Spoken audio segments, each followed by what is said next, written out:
Quand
présence de Dieu est là. Je me ressens sa puissance, sa présence. Et je reconnais que Dieu va faire quelque chose dans votre vie aujourd'hui. Si vous êtes disponible à ouvrir votre cœur et vous répondez à la volonté de Dieu. Je vais vous laisser vous asseoir, même pour la lecture biblique, parce que c'est un peu long et je sais que la chaleur est arrivée, raison pour laquelle vous devez être fidèle avec les dîmes, les offrandes.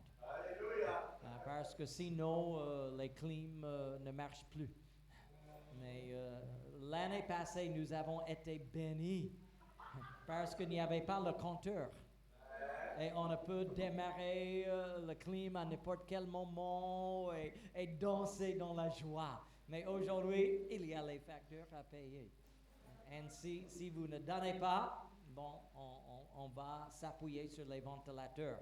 Mais si vous êtes généreux avec les dîmes, les offrandes, nous pouvons même utiliser les clims aujourd'hui, ou dans l'avenir, excusez-moi, parce que la chaleur arrive. Oui, ce n'est pas comme j'ai dû expérimenter cette semaine dans les autres zones, mais la chaleur arrive même ici à Dakar. Actes chapitre 8. Et nous allons lire quelques versets, même les premiers 12 versets, pour créer, si je veux dire, la base, la fondation du message que le Seigneur m'a donné. Et quand le Seigneur l'a mis en cœur, c'est pour dire, c'est pour prêcher, enseigner une certaine leçon. Mais plus que j'ai réfléchi, plus que j'ai étudié, plus que j'ai pensé à ces versets, le Seigneur m'a donné un autre message, une autre direction. Et j'espère et je crois que le Seigneur va nous parler aujourd'hui. La Bible nous dit, Actes chapitre 8, dès le premier verset, Saul avait approuvé le meurtre d'Étienne. Et il y eut, ce jour-là, une grande persécution contre l'église de Jérusalem.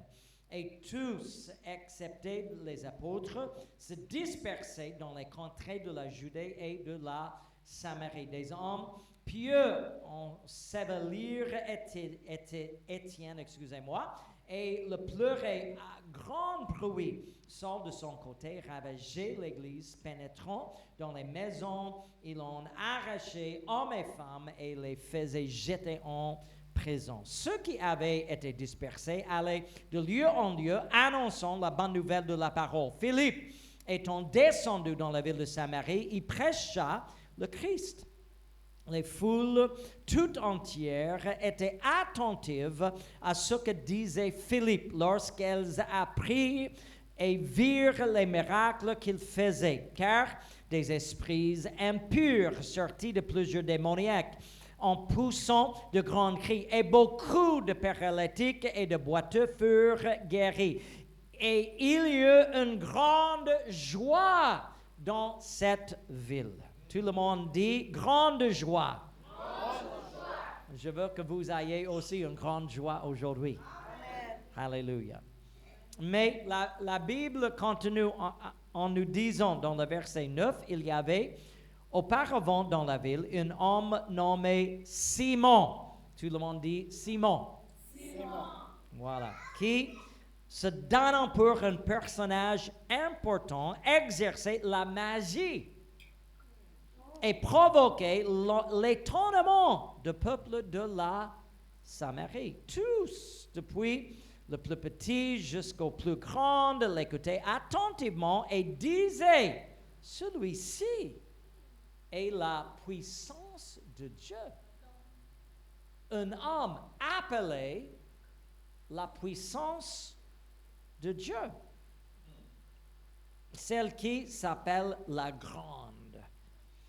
Ils écoutaient attentivement parce qu'il les avait longtemps étonnés par ses actes de magie. Mais quand ils eurent cru à Philippe, qui leur annonçait la bonne nouvelle du royaume de Dieu et du nom de Jésus-Christ, hommes et femmes se firent baptisés.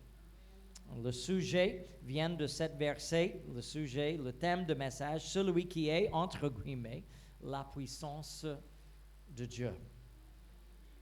Bien sûr, il faut comprendre les circonstances et il n'y a pas beaucoup que je peux ajouter à ce que nous venons de lire, mais nous reconnaissons d'abord que l'Église a été sujet d'une grande persécution et même nous avons entendu un enseignement très important ce matin. Et j'ai bien noté, j'ai bien écrit dans mes notes aujourd'hui. Étant chrétien ne veut pas dire que vous allez échapper les problèmes. Étant chrétien ne veut pas dire que vous allez échapper la persécution. Les persécutions arrivent et on peut visiter même les lieux aujourd'hui où la persécution, c'est la vie quotidienne des croyantes. Alléluia. Peut-être aujourd'hui, nous ne vivons pas une telle vie, mais ça peut même arriver ici. Et bien sûr, il y a les petites persécutions que nous pouvons expérimenter une fois que quelqu'un apprenne que vous êtes chrétienne. Et les gens même ici peuvent vous insulter, peuvent vous chasser, peuvent vous insulter, peuvent dire des choses qui ne sont pas la vérité, mais il veut provoquer en vous une réponse, il veut provoquer certaines choses dans votre vie. C'est à cause de la persécution que l'Évangile a été prêché en Samarie. Et nous lisons, auparavant, malgré la mission du Seigneur Jésus-Christ de prêcher l'Évangile, en commençant en Jérusalem, en toute la Judée, en Samarie et jusqu'aux extrémités de la terre. Mais, quelle que soit la raison, l'Église a décidé, nous allons rester en Judée. Et il a fallu la persécution pour pousser certaines chrétiennes d'accomplir la mission de Jésus-Christ. Cela doit nous servir comme une bonne leçon. Soit par votre volonté ou soit par force, la volonté de Dieu sera accomplie. Je ne veux pas que c'est la violence qui me pousse à obéir à la mission de Dieu. La volonté de Dieu pour ma vie, que le Seigneur trouve un peuple qui ont la vouloir et la volonté. Sinon, Dieu va le faire tout de même. Il y a toujours l'opposition à la prédication de la bonne nouvelle. Dans toutes les époques, dans toutes les ères, dans tous les pays du monde, il y avait les moments de la persécution. En fait, si vous avez un peu de temps aujourd'hui, étudiez le chapitre 19 du livre des Actes des Apôtres et vous pouvez lire dans une ville qui s'appelle Éphèse, une ville très reconnue comme le siège d'une déesse qui s'appelle Diane. Et il y avait beaucoup d'artisans qui ont fabriqué les idoles pour honorer Diane. Et une fois que l'Évangile est arrivé là-bas, le chef des artisans, il a créé une manifestation contre l'Église, contre la prédication, contre les hommes de Dieu, pour dire, si cet évangile continue, si cette Église continue à grandir, si beaucoup de gens sont baptisés ici, peut-être nous allons perdre notre marché. Notre business va tomber et nous n'aurons plus les moyens de vivre. Écoutez-moi, il y a un élément dans ma vie qui est très contente quand les boîtes de nuit doivent fermer à cause de l'Évangile. Je suis très content quand les féticheurs se plaignent parce que beaucoup de gens sont baptisés au nom de Jésus. Alléluia.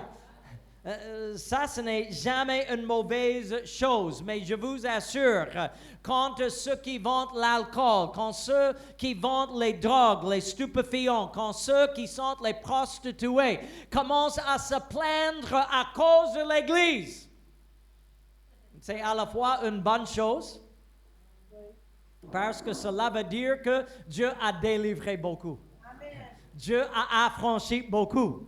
Dieu a sauvé beaucoup. Mais maintenant, ceux qui gagnent de l'argent de péché vont se plaindre contre vous et moi et l'Église. Ça peut arriver.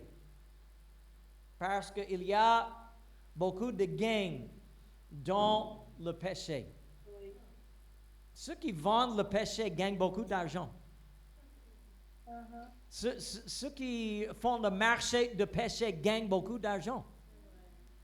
En fait, il y a une toute petite leçon, je vois dans l'Ancien Testament, vous pouvez le comprendre comme vous voulez, mais je note, ce n'est pas sur l'écran, mais je note quand Joseph a conseillé Pharaon comment agir les finances pour se préparer pour la famine qui va arriver. Et il a conseillé Pharaon que tu établisses dans le pays un système de taxes, des impôts.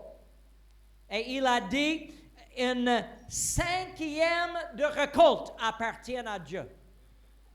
Ou à Pharaon, si je peux dire. Un 5e, cela veut dire 20%.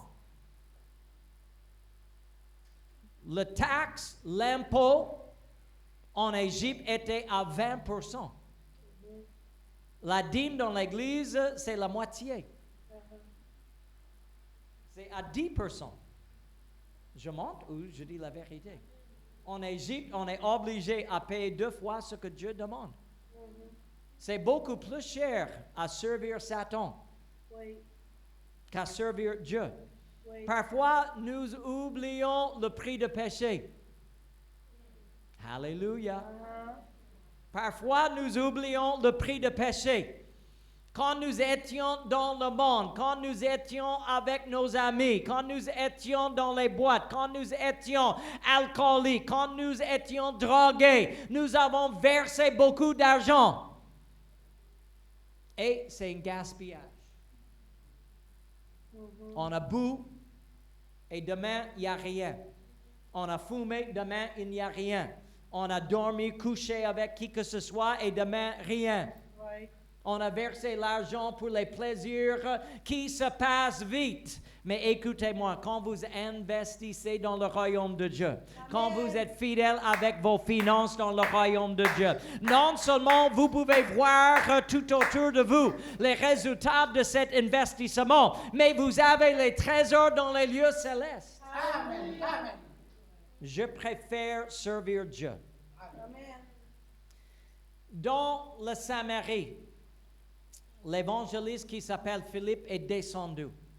Et par la puissance de Dieu, par l'autorité du nom de Jésus, avec l'aide du Seigneur, la grâce du Seigneur, il a pu accomplir les grandes choses. Nous avons lu au sujet des miracles, des délivrances, les grandes choses. Et quand le peuple a vu les miracles, quand le peuple a vu les délivrances, quand ils ont vu la puissance de Dieu qui sort de cet homme de Dieu, Philippe, la Bible nous dit ils se sont donnés aux eaux de baptême.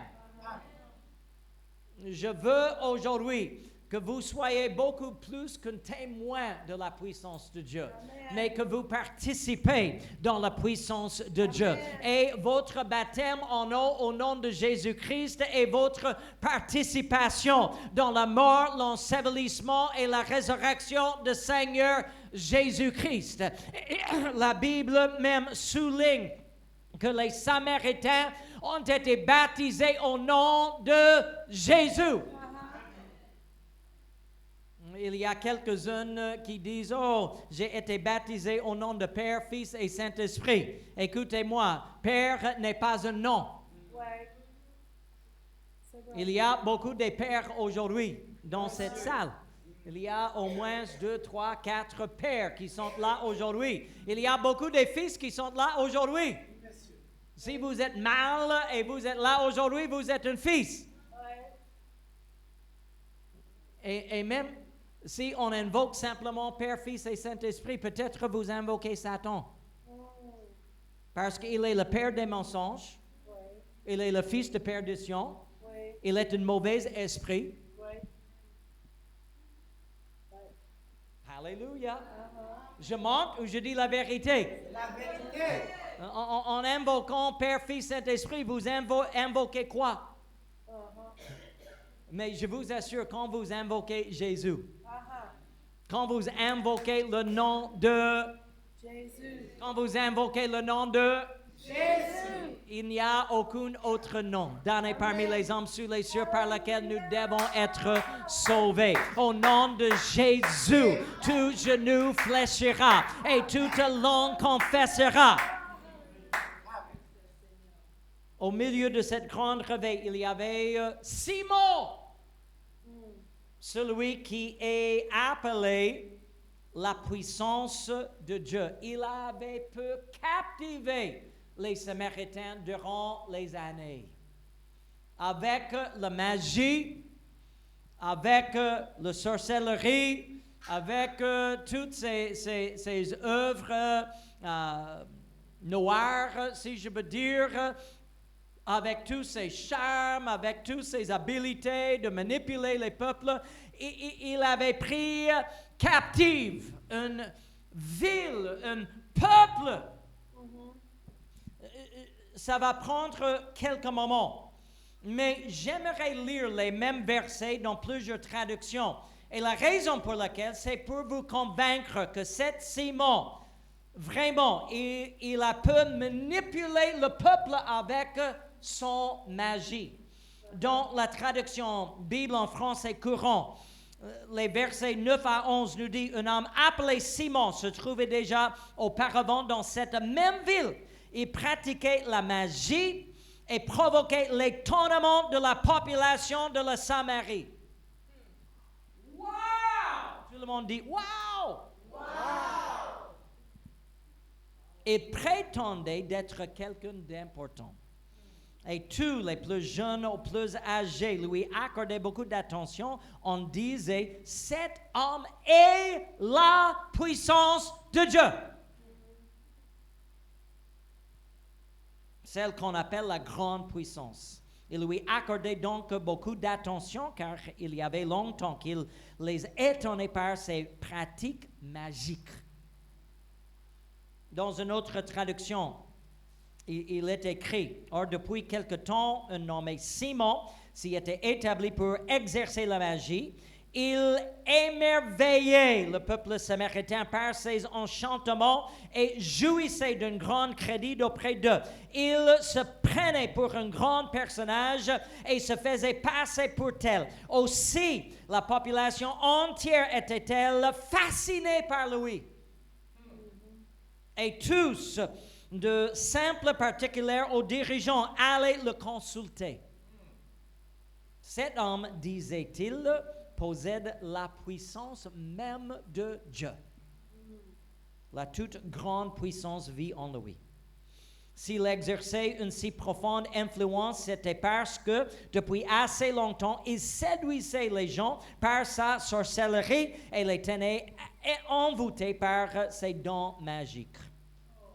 Une autre traduction encore. Un homme appelé Simon habite dans cette ville depuis un certain temps. Il pratique la magie et il étonne beaucoup les gens de Samarie. Il dit qu'il est quelqu'un d'important. Et tous, les plus jeunes comme les plus vieux, l'écoutent avec attention. On dit, cet homme, c'est la puissance de Dieu, celle qu'on appelle la grande puissance. Depuis longtemps, Simon étonne beaucoup les gens avec sa magie. C'est pourquoi il l'écoute avec attention. Finalement, une dernière traduction, un homme de nom de Simon, qui se trouvait déjà auparavant dans la ville, exerçait la magie, provoquait l'étonnement du peuple de la Samarie et se disait quelqu'un de grand. Et tout, depuis le plus petit jusqu'au plus grand, s'attachait à lui et disait, celui-ci est la puissance de Dieu, appelé le grand. Ils s'attachaient à lui parce qu'il les avait longtemps étonnés par ses procédés magiques. Maintenant, nous pouvons identifier avec un tel homme. Dans presque tous nos pays, dans presque tous nos villages, d'où nous avons nos parents. Il y a toujours quelqu'un comme ça, n'est-ce pas? Il y a toujours quelqu'un semblable. Il y a quelqu'un qui a l'habilité. Peut-être ce n'est pas toujours avec la magie. Peut-être c'est à cause de l'argent. Peut-être c'est grâce à son nom. Peut-être c'est son héritage, sa position. Même il est nommé président de quelque chose ou il est nommé chef de quelque chose.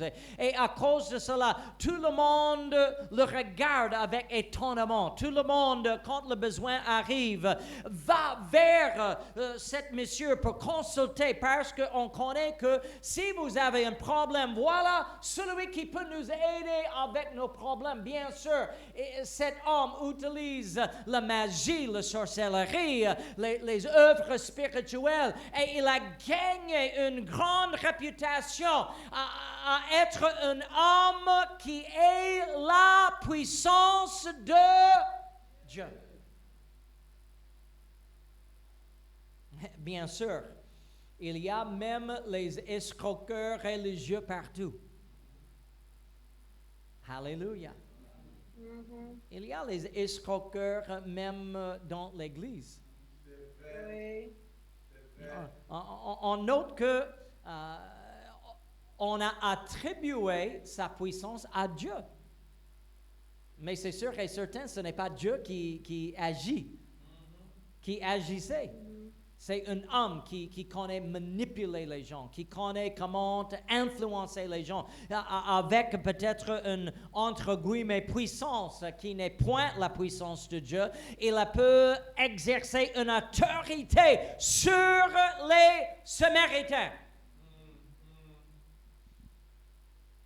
Et j'aimerais noter, et voilà où j'aimerais arriver et passer un peu de temps. Mon message n'est pas long aujourd'hui. Cette histoire a lieu où? Et qui vit en Samarie? Les Samaritains.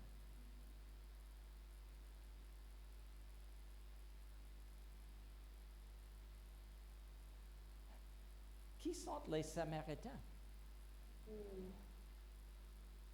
C'est les Juifs. Ce sont les Juifs à part, si je peux dire, les Métis.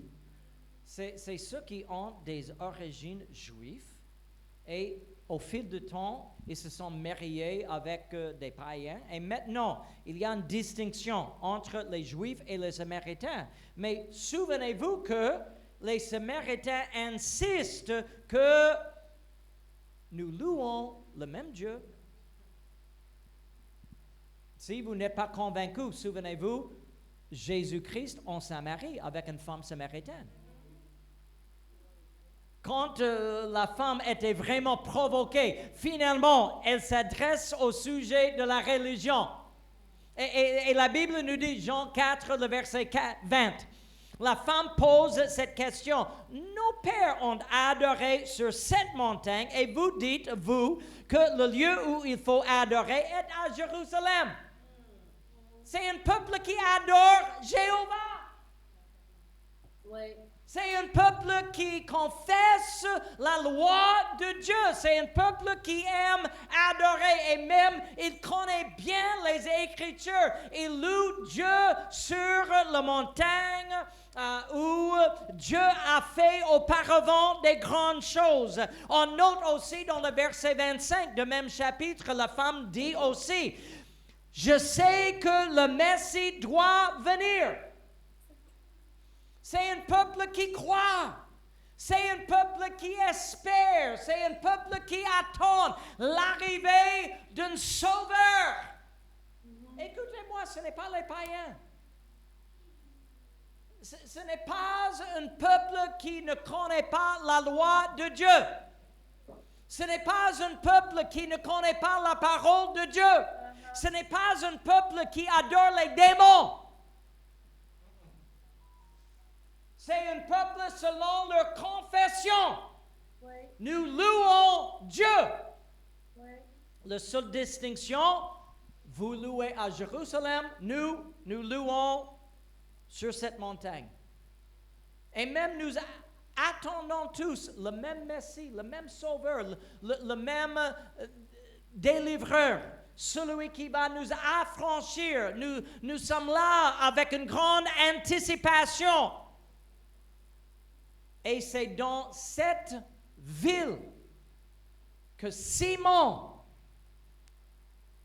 avait une si grande puissance. Parmi un peuple religieux, parmi les adorateurs de véritables dieux, un peuple qui avait la même espérance. Ils n'ont pas reconnu Simon comme le Messie. Mais un peuple qui attend le Messie avait un Simon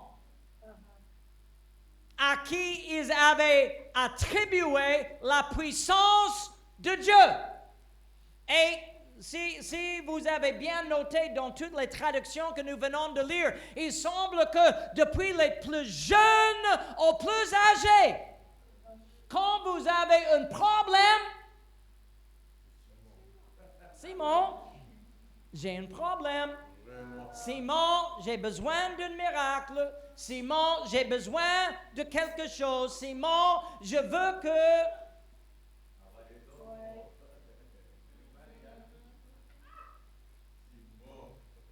Simon, celui qui est la puissance de Dieu. Il quitte la montagne où il loue Dieu.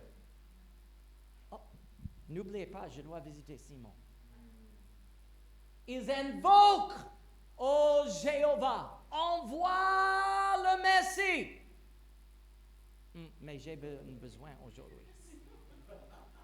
Simon. Écoutez-moi, nous ne parlons pas des païens. Si c'était chez les païens, on peut croire c'est tout à fait normal. Si c'était ceux qui n'ont jamais entendu la parole de Dieu, on peut dire oui, c'est tout à fait normal. Si c'est un peuple qui ne connaît pas louer Dieu, qui ne connaît pas l'Ancien Testament, qui ne connaît pas Jéhovah le Créateur, celui qui est le tout en tout, on peut attribuer cette pratique à leur ignorance. Mais malgré la foi des Samaritains, malgré l'espérance des Samaritains, malgré la connaissance des Samaritains, leur confession de seul véritable Dieu, Simon pour eux est le plan B.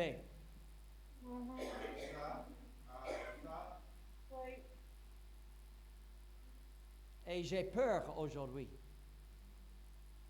qu'il y a beaucoup de chrétiens qui ont un plan B. Oui, je monte au sommet de montagne. Oh, Jéhovah! Oh, le Dieu puissant! Oh, celui pour qui nous sommes là pour adorer! Oh, entends la voix des Samaritains! Entends les cris de nos cœurs! Délivre ton peuple! Nous avons besoin de ceci et cela! Et en descendant de montagne, plan B, Simon. Si Jéhovah ne donne pas, on a toujours plan B. Simon. Parce qu'il est la puissance de Dieu. Si on ne peut pas toucher la puissance de Dieu sur la montagne, Simon.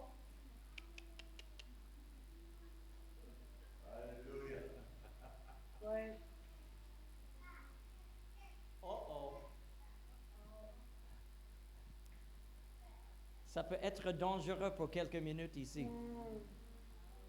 Parce qu'il y a les chrétiens qui ont toujours un plan B. Oui, c'est vrai. Oh, pasteur, priez pour mon enfant. Il est malade. Le pasteur prie pour l'enfant. Mais si je regarde, si j'enlève les habits, il y a un petit gris-gris. Mhm.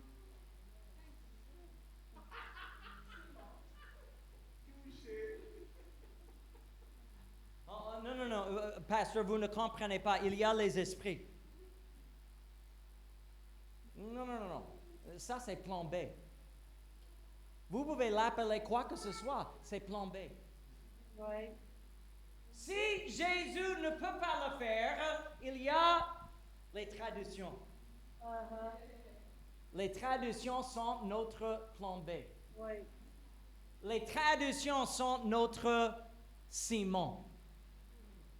Encore, si c'est les païens, je peux comprendre la présence de Simon. Si c'est ceux qui marchent dans l'ignorance, je peux comprendre la présence de Simon. Mais c'est un peuple qui confesse Jéhovah. C'est un peuple qui confesse l'arrivée de Messie. C'est un peuple qui ont la même foi que les Juifs à Jérusalem. Mais parmi eux, il y a le plan B. Qui s'appelle Simon. Merci Israël. Tu prêches bien aujourd'hui. Mhm. J'aimerais savoir quel est votre plan B.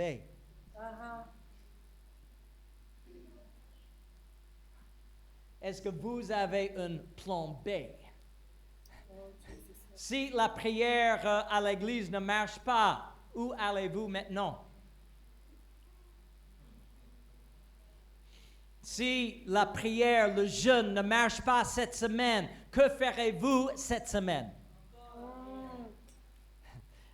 Est-ce que dans votre vie, vous avez, et il porte beaucoup de noms, mais dans votre vie, est-ce que vous avez un Simon qui a remplacé la véritable puissance de Dieu? Et si vous ne pouvez pas toucher la puissance de Dieu le dimanche dans le culte, et si vous ne pouvez pas toucher la véritable puissance de Dieu dans la prière, dans la louange et dans l'adoration, vous avez un plan B. Malgré votre christianisme, est-ce qu'il y a une autre puissance sur laquelle vous mettez votre confiance? Écoutez-moi, l'argent va vous tromper.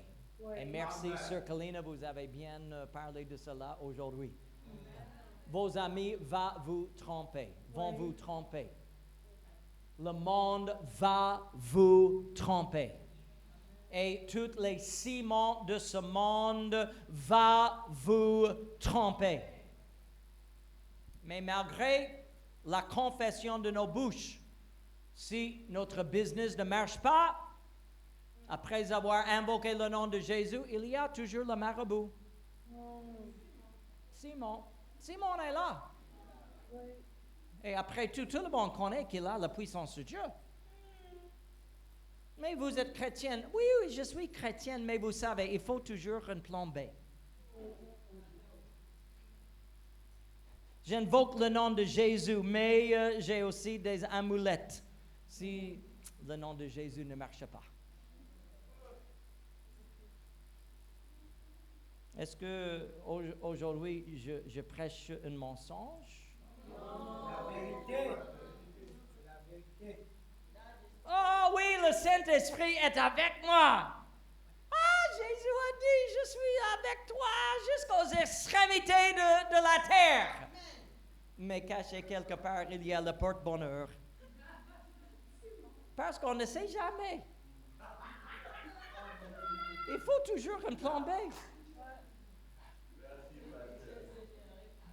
On ne le voit pas, mais ça existe.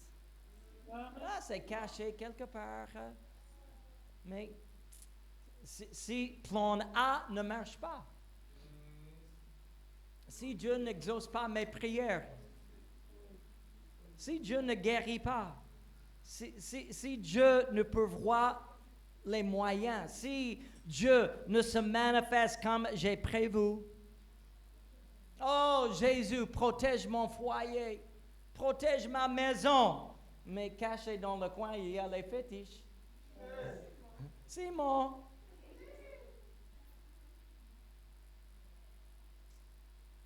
Megan, je ne sais pas pourquoi le Seigneur a mis ça dans mon cœur.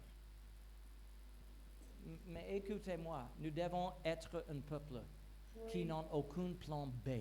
Oui. Jésus est le plan A, Jésus est le plan B, Jésus est le plan C, Jésus est le plan D, il est l'alpha et il est la première lettre de notre alphabet et il est la dernière lettre de notre alphabet. Quand nous dressons la liste de tout dans laquelle nous avons une espérance, A à Z, c'est toujours Jésus. Il n'y a pas de Simon parmi la liste. Il n'y a pas de féticheurs parmi la liste. Il n'y a pas de marabouts parmi la liste. Il n'y a pas de charmes, des amulettes. Il n'y a pas de grigui dans la liste. A à Z, c'est toujours Jésus. A à Z, c'est toujours Jésus. A à Z, c'est toujours Jésus.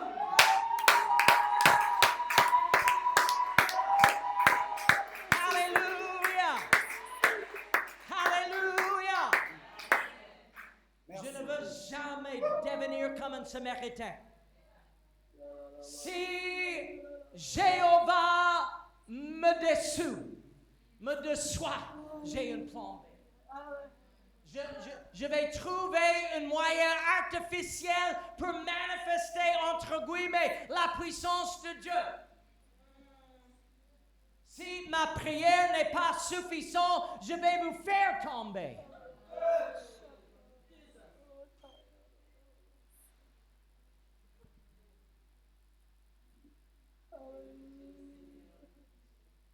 J'ai une confiance quand j'invoque le nom de Jésus.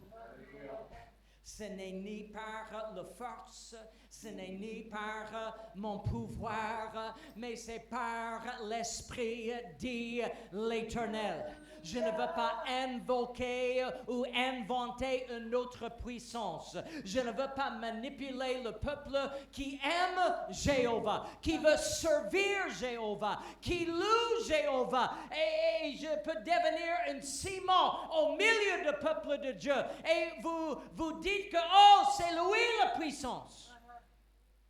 C'est lui l'autorité. C'est lui qui a le moyen. Je ne suis pas votre plan B. Amen. Aucun homme est votre plan B. Amen. Aucune femme est votre plan B. Amen. Aucune association est votre plan B. Aucun marabout est votre plan B. Aucun employeur est votre plan B. Aucune somme d'argent est votre plan B. Aucun diplôme est votre plan B. Jésus a déclaré, Matthieu 28 et le verset 18, « Tout pouvoir m'a été donné dans le ciel et sur la terre. » Dans l'Église de Jésus-Christ, il n'y a aucune place pour un plan B. Il n'y a aucune place pour un Simon. Éphésiens chapitre 1 et le verset 20 et 21. La Bible nous dit, il a déployé en Christ en le ressuscitant des morts et en le faisant asseoir à la droite dans les lieux célestes, au-dessous de toute domination, de toute autorité, de toute puissance, de toute dignité et de tout nom qui se peut nommer, non seulement dans le siècle présent, mais encore dans le siècle à venir. Amen. Levez-vous dans la maison de Dieu aujourd'hui. Et est-ce que vous pouvez commencer à acclamer le nom de Jésus? Est-ce que vous pouvez commencer à crier le nom de Jésus?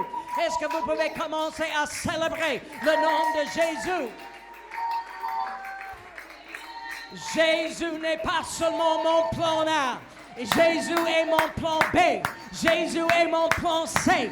Jésus est mon plan D. Alléluia. Alléluia. Il y a beaucoup de gens qui sont dessous aujourd'hui parce que même moi, je reconnais que les ciments de ce monde ont une puissance. Les ciments de ce monde ont un pouvoir.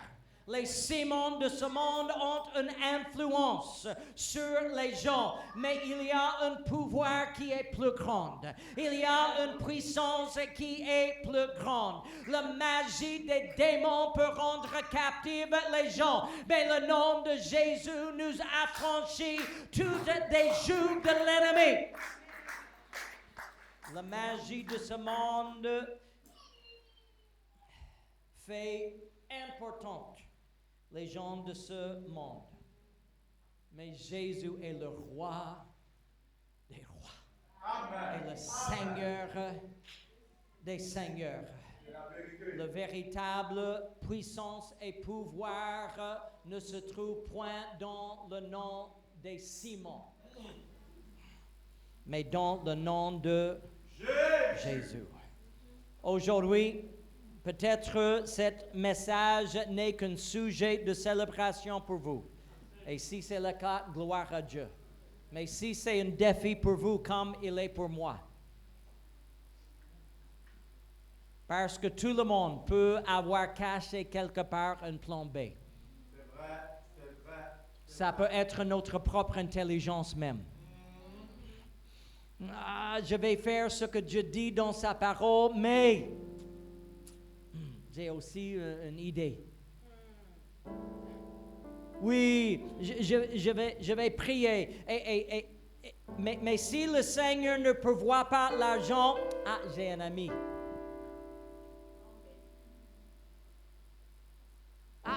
J'ai une famille quelque part. J'ai un parent quelque part. J'aimerais m'abandonner au Seigneur Jésus-Christ. Jusqu'au point où il n'existe jamais, où il n'existe dans l'avenir et même dans le temps présent un autre plan, si ce n'est pas Jésus et Jésus seul.